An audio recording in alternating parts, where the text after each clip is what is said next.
एक, सूर्य, गणेश, दुर्गा, शिव और विष्णु ये पंचदेव कहलाते हैं। इनकी पूजा सभी कार्यों में अनिवार्य रूप से की जानी चाहिए।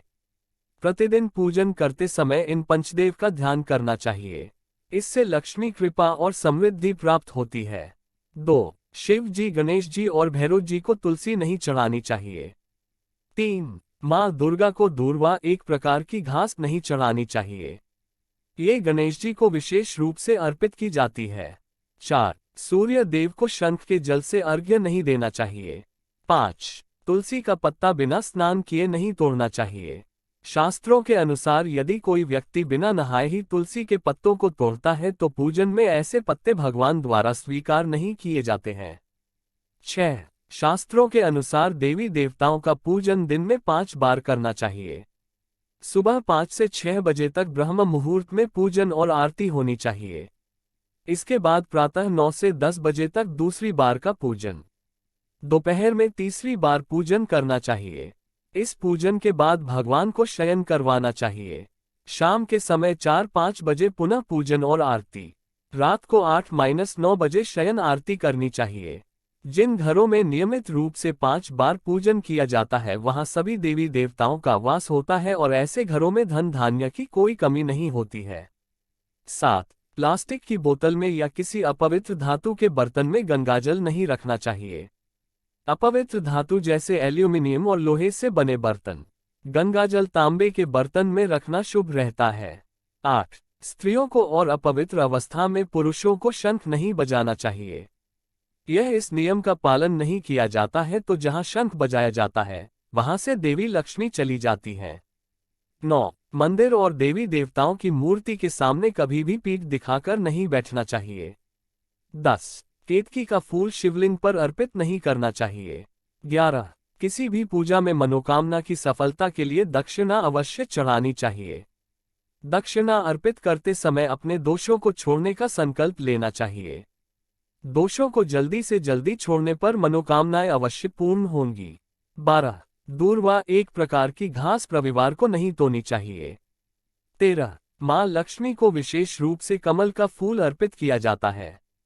इस फूल को 5 दिनों तक जल छिड़क कर पुनः चढ़ा सकते हैं। 14, शास्त्रों के अनुसार शिव जी को प्रिय बिल्व पत्र 6 माह तक बासी नहीं माने जाते हैं, अतः इन्हें जल छिड़क कर पुनः शिवलिंग पर अर्पित किया जा सकता है। 15, तुलसी के पत्तों को 11 दिनों तक बासी नहीं माना जाता है। इसकी पत्तियों पर हर रोज जल छिड़कर पुनः भगवान को अर्पित किया जा सकता है। 16, आमतौर पर फूलों को हाथों में रखकर हाथों से भगवान को अर्पित किया जाता है। ऐसा नहीं करना चाहिए। फूल चढ़ाने के लिए फूलों को किसी पवित्र पात्र में रखना चाहिए और इसी पात्र में से लेकर देवी देवताओं को अर्पित करना चाहिए। 17, तांबे के बर्तन में चंदन, घिसा हुआ चंदन या चंदन का पानी नहीं रखना चाहिए।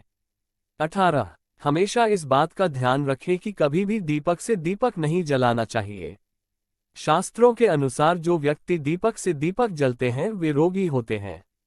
19, बुधवार और रविवार को पीपल के वृक्ष में जल अर्पित नहीं करना चाहिए। 20, पूजा हमेशा पूर्व या उत्तर दिशा की ओर मुख रखकर करनी चाहिए।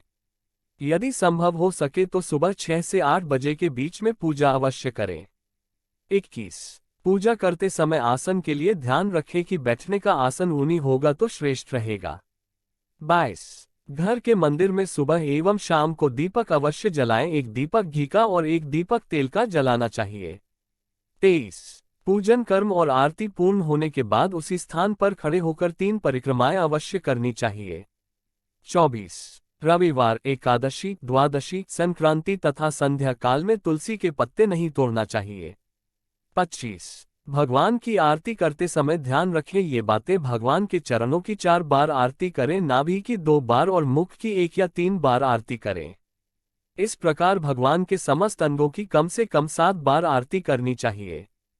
26, पूजाघर में मूर्तियां 1, 3, 5, 7, 9, 11 इंच तक की होनी चाहिए, इससे बड़ी नहीं, तथा खड़े हुए गणेश जी, सरस्वती जी, लक्ष्मी जी की मूर्तियां घर में नहीं होनी चाहिए। 27, गणेश या देवी की प्रतिमा 3-3, शिवलिंग 2, शालिग्राम 2, सूर्य प्रतिमा 2, गोमती चक्र 2 की संख्या में कदापि न रखें।